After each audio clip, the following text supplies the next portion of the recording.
시청자 여러분 안녕하십니까? JTBC 아침 뉴스 시작합니다. 전북은 오늘 아침 무주의 수은주가 영하 3.9도까지 떨어졌고 전주는 영상 1.5도의 최저기온을 보였습니다. 일부 지역엔 안개가 낀 곳이 많아 출근길 교통 운행에 주의해야 합니다.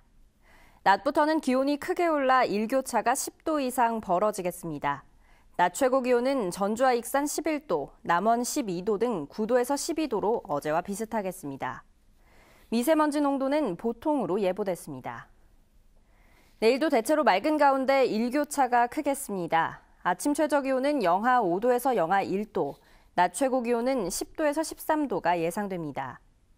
전주기상지청은 당분간 대체로 맑겠지만 대기가 건조해 산불 등 화재 예방에 주의를 당부했습니다. 헌법재판소의 판결로 박근혜 전 대통령은 민간인 신분으로 돌아왔습니다. 박근혜 전 대통령의 전북 공약을 살펴봤더니 절반이 넘는 공약에서 아예 성과가 없었습니다. 보도에 송창용 기자입니다. 지난 2012년 18대 대선 선거운동 기간에 박근혜 전 대통령은 전북 발전을 약속했습니다. 당선되면 지역 차별을 없애 국토 균형 발전을 이루겠다고 강조했습니다. 약속하면 반드시 실천하는 저와 새누리당만이 진정으로 전북 발전을 이끌고 지역 균형 발전을 완성할 수 있지 않겠습니까? 박 전 대통령의 전북 관련 공약은 모두 7가지. 하지만 그런대로 추진되는 사업은 새만금 사업과 익산 국가식품 클러스터 2가지뿐입니다. 나머지 사업은 지지부진하거나 아예 추진이 되지 않고 있습니다. 지도권 산림치유원과 전북과학기술원 설립 등 4가지는 박근혜 정부의 무관심 속에 지금까지 단 한 푼의 예산도 확보하지 못했습니다. 결국 대통령이 물러나면서 이들 공약은 낙동강 오리알 신세가 됐습니다. 전라북도는 이들 공약이 지역 발전에 중요한 사업인 만큼 지도권 산림치유원과 동부내륙권 국도, 부창대교 등 3가지를 이번 제19대 대선 공약 후보 47가지에 다시 포함시켰습니다. 대선 일정별로 대응 전략을 마련해서 정치권과 공조를 통해서 지역 공약 사업에 최대한 반영될 수 있도록 하고 내년도 국가 예산 사업에도 반영될 수 있도록 치밀하게 노력을 하도록 하겠습니다. 조기 대선에서 각 정당과 대선 후보들이 전북의 공약을 더 많이 채택하고 또 실천할 수 있도록 전북의 역량을 한데 모으는 일이 중요해졌습니다. JTBC 뉴스 송창용입니다. 헌재 탄핵 선고로 정권 교체 가능성이 커지면서 앞으로 교육 정책에서도 적지 않은 변화가 예상됩니다. 국정교과서는 사실상 폐기 수순을 밟을 것으로 보이고 누리 예산과 전교조 문제 등 박근혜 정권에서 갈등을 빚은 정책들의 수정이 불가피해 보입니다. 조창현 기자입니다. 대통령 탄핵과 함께 국정 역사 교과서도 탄핵의 길로 접어들 것으로 보입니다. 사실 역사 교과서 국정화는 불통과 독재로 비판받은 박근혜 정권의 상징과도 같은 정책이었습니다. 대다수의 역사학자와 교사들의 반대 속에 강행됐지만 낮은 채택률로 동력이 떨어졌고 탄핵까지 이루어지면서 폐기 수순을 밟을 것으로 보입니다. 헌법 31조 4항 위반입니다.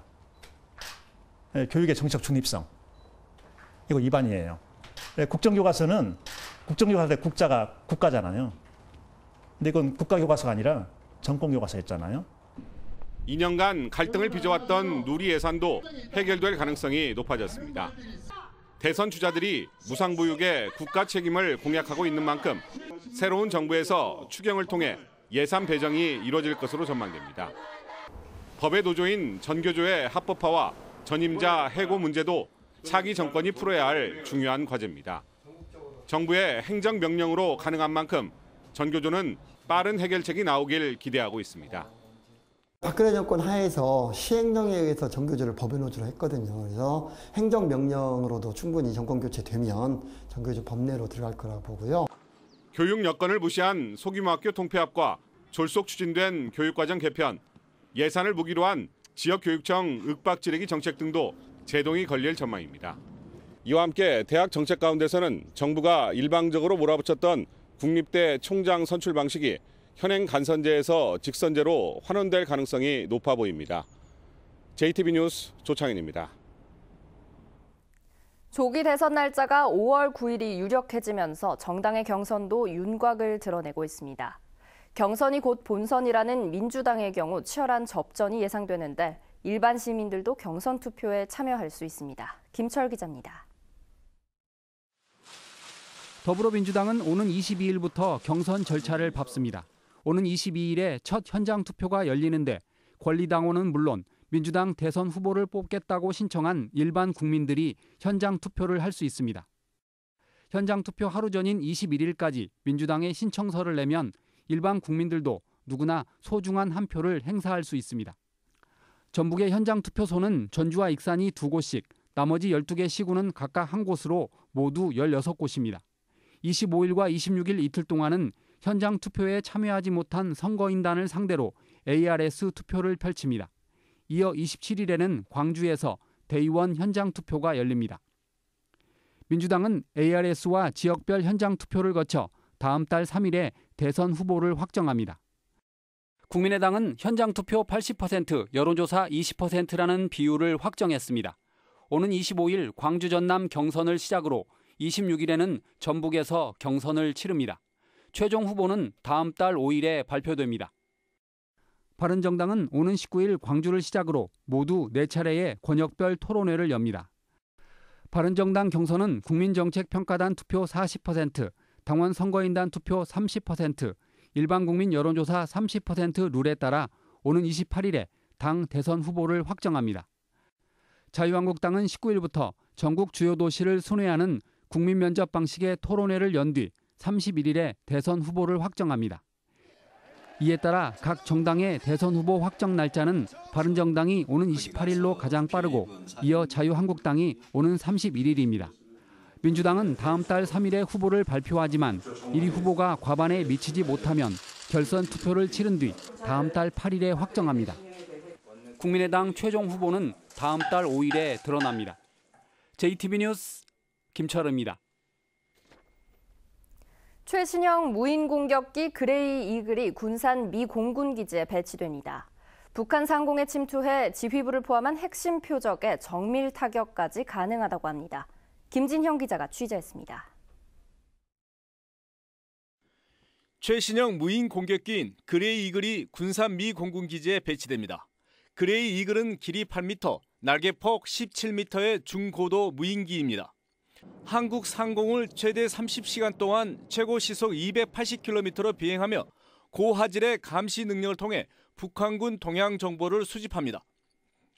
또 정밀 유도 폭탄과 대전차 미사일 장착이 가능해 유사시에는 북한 상공에 침투해 지휘부를 포함한 핵심 표적에 대한 정밀 타격 임무를 수행할 것으로 관측됩니다. 한 개 중대가 운영하는 무인 공격기는 모두 12대인 것으로 알려지고 있습니다. 미군은 최근 북한의 군사적 위협이 가속화됨에 따라 최신형 무인 공격기인 그레이 이글 배치를 결정한 것으로 보입니다. 군산 미 공군 측은 미 육군이 그레이 이글을 운영하며 배치 기간 등은 정확히 밝히지 않았습니다.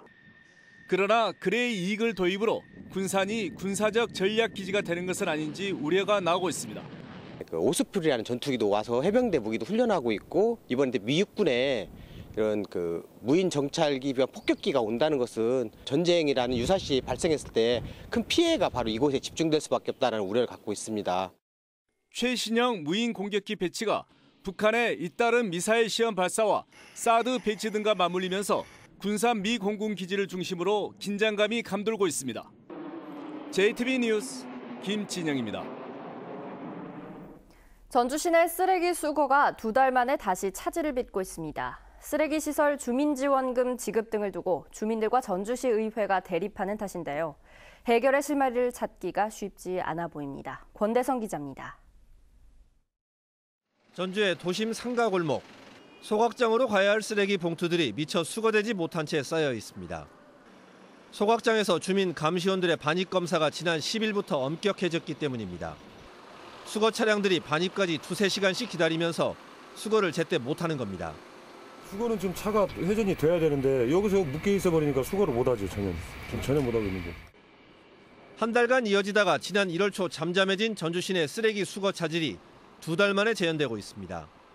전주시의회와 쓰레기시설 주변 주민 간 대립과 갈등이 커진 탓입니다. 전주시가 주민지원금을 현금으로 주지 못하도록 조례를 바꾼 시의회는 아예 지난해분 지원금 지급안을 보류시켰습니다. 또한 주민감시원의 수와 권한을 법 규정에 맞게 줄이라고 요구하고 있습니다. 주민들은 전주시와의 협약에 근거한 정당한 지원을 시의회가 일방적으로 가로막고 있다고 비난하고 있습니다. 처음에 협약상 그 이행만 해주면 다른 조건 하나도 없습니다. 그동안에 우리가 뭐 해왔던 것들이 협약상 이행해달라는 조건 그거는 요구밖에 안 했는데.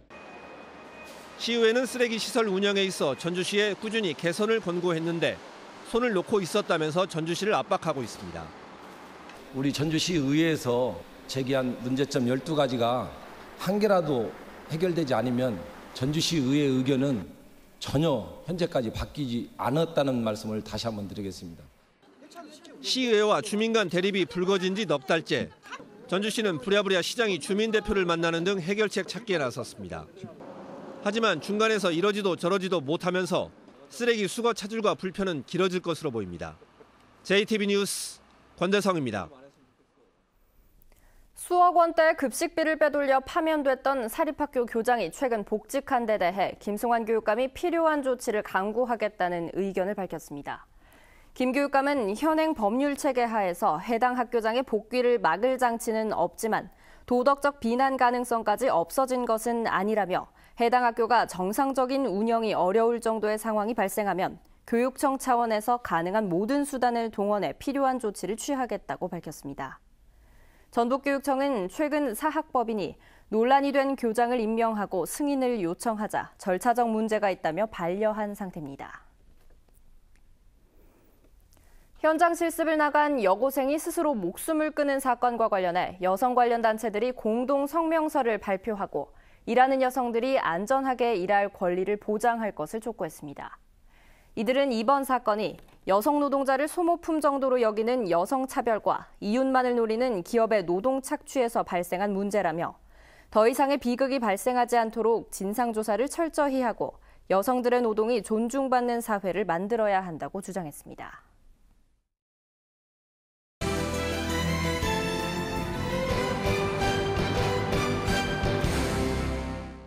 전주시가 혁신도시에 사는 주민 대표, 이전 공공기관 노조 대표들과 정주 여건 개선을 위한 간담회를 열었습니다.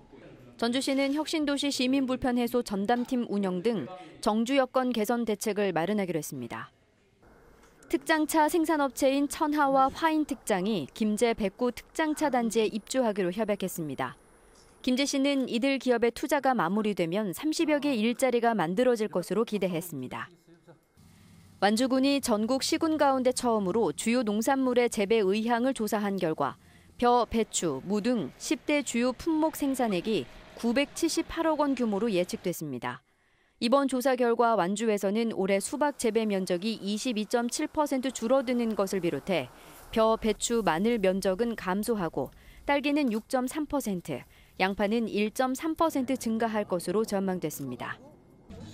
제9회 무주 구천동 덕유산 고로쇠 축제가 오는 18일부터 이틀 동안 구천동 관광단지에서 열립니다. 이번 축제에서는 수액 채취 현장 체험과 노래자랑 등이 열리고 고로쇠 12병이 든 한 상자를 5만 원에 구입할 수 있습니다. JTB 아침 뉴스를 마칩니다. 시청해주신 여러분 고맙습니다.